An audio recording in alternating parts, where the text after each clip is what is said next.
منه انه نجيب ساويرس بيقول يا جماعه المسيحيين مش محتاجين كنائس. لا ما قلتش كده. انا قلت مصر مش محتاجه كنائس اضافيه ومساجد اضافيه.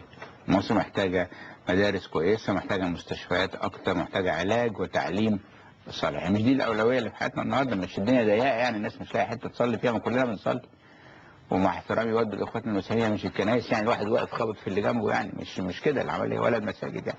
فمش قصدي كده، قصدي يعني ان التركيز على النقطه دي من المنطلق ده يعني مش المفروض تكون بالاولويه دي او بالتركيز ده يعني ده بس رايي. لكن يمكن اللي بيخلي الاقباط يزعلوا مش ان يعني ان انت ممكن تروح النهارده تبني جامع بسهوله متناهيه السهوله، وتيجي تبني كنيسه. دخلنا بقى في كونسولته.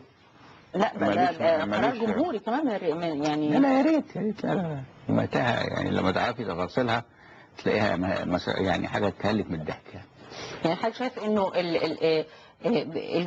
الجوامع والكنائس لا تضيق بالمصلين يعني في مساحات كبيره. انما هي بعدين عايز اقول لك حاجه يعني معلش يعني ما كل واحد بيصلي يقدر يصلي في اي حته. ما انتوا بتصلوا في اي حته واحنا من حقنا نصلي في اي حته. نمره واحد. نمره اثنين، افرض ان الكنيسه بعيده يعني ما يمشي 10 5 كيلو 10. طب ما ده ثواب ربنا يحاسبه له. المشقه دي نفسها ثواب. والجامع لو بعيد وده مكتوب في الورق. انتوا عندكم مشقه برضه في الكنيسه. احنا عندنا مشقه عارفين. طيب ما لو يعني اللي هيمشي المشوار الاضافي ده عشان يروح لبيت الله ولو بعيد شويه ما برضه هياخد ثواب فيه. مش يعني مش قصدي لا يعني اللي عايز يبني واللي عايز مش قصدي ما نبنيش بس يعني احنا تعالوا بس مش هي دي المشكله. مش مشكلنا بس عندنا تعليم محتاج ثوره، ما عندنا صحه. عندنا الولاد بتوع اسكندريه مش عارفين نعالجهم كلهم العلاج اللي هو يمكن الحقوق دي، وما عندناش استعداد للبشاعه اللي حصلت في الناس دي النهارده.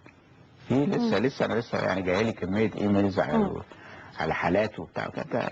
انا بقول يا والله يعني كان المفروض في الحادثه زي اللي حصلت دي نعمل تبرع شعبي، كلنا نتبرع لعلاج اللي ماتوا الاول واصلاح الكنيسه والجامع اللي اتكسر قصادها وكده يعني. فاهم قصدي؟ نوجه بس مواردنا للحاجه اللي هي المأساة اللي احنا فيها النهارده، وبعدين نشوف يعني مش طيب. بس يعني انا مش عايز اتدخل. اللي عايز يبني واللي عايز يعمل بس انا قصدي يعني يا جماعه عندنا 100 مشكل يعني مش ده المشكل الوحيد. حضرتك اتكلمت على بنى الكنائس وكلنا عارفين انه في حاجه متعثره من عشرات السنوات ومش عارفين بالظبط هي متعثره ليه. موضوع قانون بناء دور العباده ده من ضمن زي الحاجات اللي عندنا في مصر حاجات كده برضه تضحك يعني. هي تتحل ممكن تتحل بمنتهى السلاسه يعني، بس زي ما تقولي كده في رغبه في عدم الحل. او في ناس مثلا عندهم سلطات مش عايزين يتنازلوا عنها. هو دي مشكله في كده يعني. يجرى ايه لو قلنا والله الشروط كالاتي: ان ما يبقاش كنيسه لو جامع مبني ما تبنيش قدامها الكنيسه، ولو كنيسه مبنيه ما تبنيش قدامها الجامع، ماشي؟ ان لو لازم عشان تعمل كنيسه ان يبقى في عدد على الاقل ما يقلش عن 1500 واحد ساكنين في الدايره دي ويجيبوا بطاقاتهم عشان تستحق ان نعمل كنيسه، وما يبقاش في كنيسه ثانيه على بعد 100 متر من الكنيسه الاولانيه. نحط شروط واضحه ونطلع بيها قانون حتى بين كنايس بس وكده، لان زي ما قلت الموضوع مش متساوي يعني، واخد بالك؟ ونخلص يعني. بس في رغبه في عدم الوضوح، في رغبه. يعني خليني افهم اكتر وجهه نظر المهندس نجيب ساويرس. حضرتك بتقول انك شايف انه القواعد يمكن مش واحده عشان اختلاف النسبه والتناسب في لا يعني لا، هي القواعد مش واحده لان الناس يعني حضرتك تفضل النهارده اللي بيزعل اي واحد، اللي بيزعل الاباط في مصر هم حاسين انهم مش متساويين في الحقوق والواجبات زي ما بنقول. هم حاسين كده انه مش واخد نفس الفرصه، فجاي على الاليمنت ده بتاع الكنائس بيقول لك حتى بدليل انك ممكن تحط جامع على شط النيل في اي ارض مش بتاعت حد، في جامع تبنيه في جنينه من غير تصريح، ولما تيجي تبقى عايز تعمل كنيسه كونسولت بقى و50 قصه يعني. تقولش على راي واحد صعيدي مسيحي كان بيقول يعني ترخيص مالها ليلي تاخده 5 ترخيص لمكان نصلي فيه مشكله. فيعني بس يعني هي دي من مضحكيات المبكيات في مصر يعني. ما هو برضه انا متفهمه انه نجيب ساويرس مش بس رجل اعمال انما راجل نافذ في علاقاته. اكيد سالت السؤال ده يعني. حضرتك يعني ايه السؤال اللي انا سالته؟ ليه القانون ده مش موجود يعني؟ اكيد سالت. انا بقول لك ما يعني اكيد في البلد او هنا بيقول لك والنبي اسال لنا اعرف ان هو ليه القانون ده مش هناك رغبه اكيده في توضيح الامور، لان في كذا حد داخل في الموضوع وعنده سلطه يقرر تتبني الكنيسه وما تتبنيش وبتاع ومسائل. ما زي عندنا قوانين كتيره مايعه، زي عندنا ان الاشاره حمراء العسكري بيقول لك عدي، ما تبقيش فاهمه تمشي على الاشاره ولا على العسكري. في عندنا كده يعني حضرتك من اللي بينتموا لنظريه انه كتير من شكاوى اقباط مصر من اي نوع، يعني كل الشكاوى او 80% من شكاواهم ممكن تتحل اذا فعل القانون على الجميع. العدل والمساواة مفيش أكتر ما بين كل الناس، مش كل الناس. العدل والمساواة.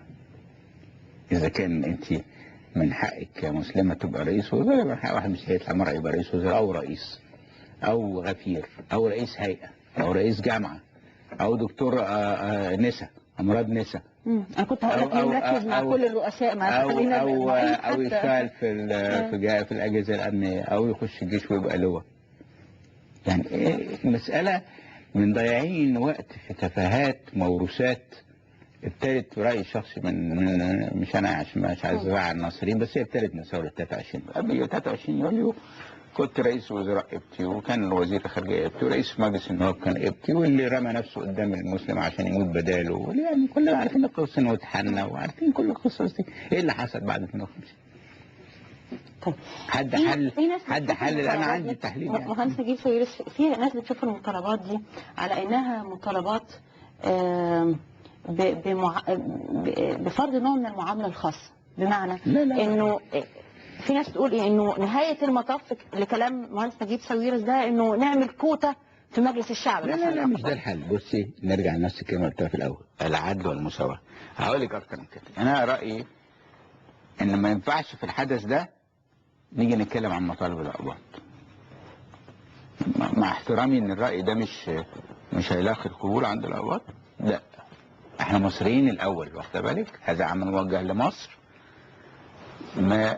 مش هو ده اللي احنا كنا مستنيينه عشان نقول حقوقنا ايه او ايه المطلوب او ايه اللي مزعلنا. مش وقته ده.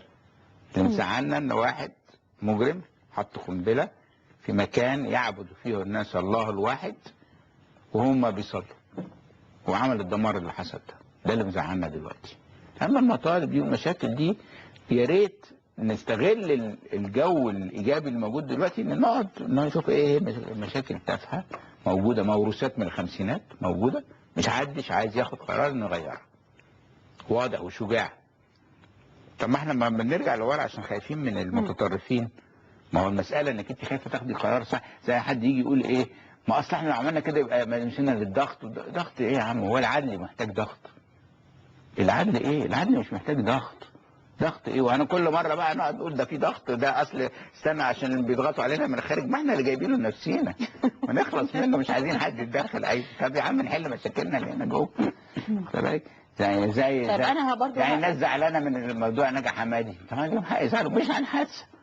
قضيه ايه اللي واخده دي كل دوت؟ اشمعنى لما بيبقى عندنا قضايا معينه عايزينها تخلص في شهر وشهرين بتخلص يعني. النهارده في قنا كان في يعني وقفات احتجاجيه احياء لذكرى مذبحه نجا حمادي اللي حصلت كمان اول السنه اللي فاتت 2010. طيب هقول لحضرتك بصراحه يا باشمهندس نجيب، انه لما منابر اعلاميه او اقلام او مفكرين يقولوا الراي التالي، كتير من الاقباط يزعلوا لما يقولوا انه مصر محتاجه ان هي تعمل مبدا الكفاءه، ان هي زي ما حضرتك بتقول انه تبقى العداله في كل شيء، بعيدا عن فكره يعني يقولوا ايه احنا لازم نطبقها بشكل عام ملوش علاقه بالمسلم والقبطي. كتير من الاقباط يقول لك لا انتوا كده عايزين ايه تلغوا المشكله القبطيه او تعملوا ان هي مش موجوده. يعني في وجهه نظر دلوقتي واحده بتقول انه يا جماعه لو بلدنا دي بقت ديمقراطيه اكتر وبقت عادله اكتر وبقت ناجزه اكتر، مشاكل المسلمين والاقباط هتتحل. فهي دي المطالبه الاساسيه. في ناس ثانيه تقول لك لا الكلام ده كلام مايع، احنا الاقباط عندهم مشاكل تخصهم وحدهم ولازم لما نفكر في حلها نفكر فيها بشكل مستقل. الاثنين غلطانين. واخد بالك ازاي؟ يعني انا مثلا النهارده لو الظلم بيعم بنفس المستوى ما حدش كان زعل. لو التفريق على الكل، يعني لو التفريق على الكل، لو بنى الكنيسه صعب زي بنى الجامع ما كانش حد زعل. لو الوظيفه اللي كان ممكن حد ياخدها بالفعل الاثنين بيستبعدوا مش لاسباب منبثقه ايوه احنا كلنا عايزين ديمقراطيه وحريه أيوة وعايزين بس نظام باشمهندس، لكن واحنا والمشاهد وفي البرنامج ده متعودين على المصارحه وافتراض حسن النوايا دايما في طرح القضايا. يعني هو حضرتك شايف انه لما بيجي واحد بطلب يقدم طلب وظيفه في جاي بقى من الحكومه طنطا، فين في الحكومه حتى في القطاع الخاص، يعني جاي يقدم، جاي من طنطا، جاي من الصعيد، جاي من الشرقيه، جاي من الغربيه، وبعد كده هو بيكون شايف ان هو كفء للشغلانه دي. تفتكر انه ممكن ان هو بيستبعد بس لانه ممكن يبقى قبطي، ولا ممكن يستبعد لانه فقير؟ لا لا وشكله مش مناسب. خليني اكمل السؤال يا باشمهندس. او بيستبعد لانه ملوش واسطه وملوش ظهر في البلد، او بيستبعد لانه ما لقاش تعليم كويس يسنده وقت ما يبقى معاه لغه، يبقى معاه مهارات كمبيوتر. كل الاسباب دي بتخليه يعني ده او ده او ده او ده. يعني في النهايه في قطاعات كبيره في مصر بتمارس ضدها العنصريه تاني من غير ما يعرفوا السبب، زي القباط كده بالظبط. فكره عدم تكافؤ الفرص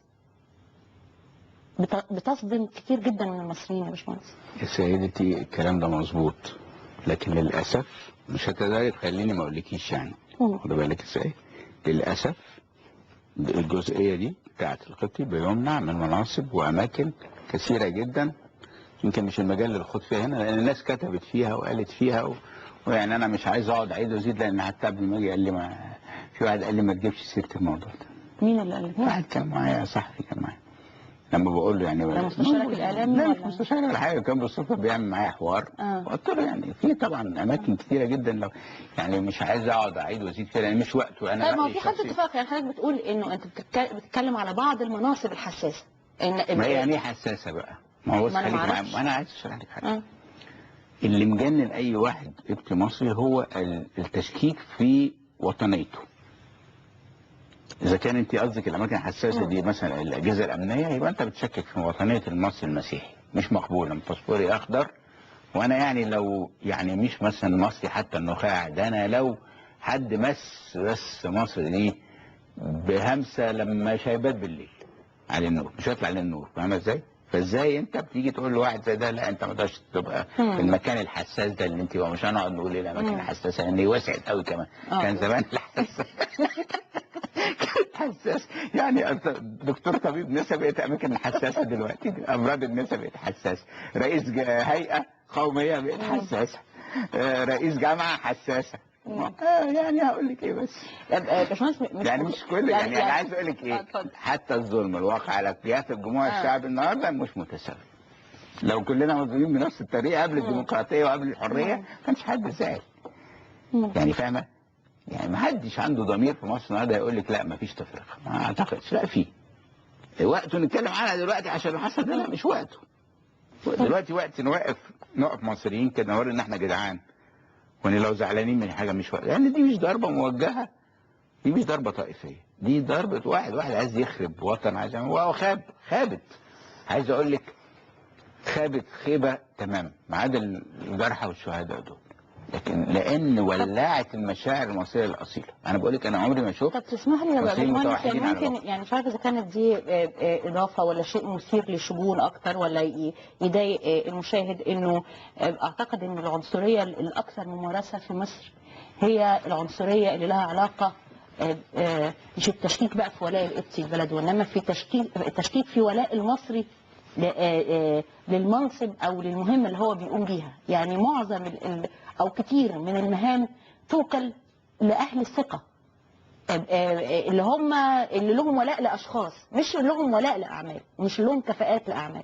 دي عنصريه شنيعه وبتمارس يعني من سنوات طويله جدا، وتهيألي ان هي لو اتحلت كتير من الاشياء هتتحل. يعني حضرتك لما بيجي يتعين شخص لمنصب ما مهم مهما كان وطني، في حاجه وقعت ما تقلقش مهما كان وطني، مهما كان فاهم في الشغلانه دي، مهما كان ممكن يكبر المكان ده او يفيده، لو حكم عليه من بعيد ان ولاؤه مش للاشخاص يعني خلاص هيستبعد من المكان. ده ظلم بين، وكتير جدا من المصريين برضه مش ظلم دايما. يعني انت لو انت النهارده يعني مش عاجبك النظام مثلا، مش عاجباك الحكومه دي، يبقى انت ما تروحيش تقبلي المنصب فيها برضه.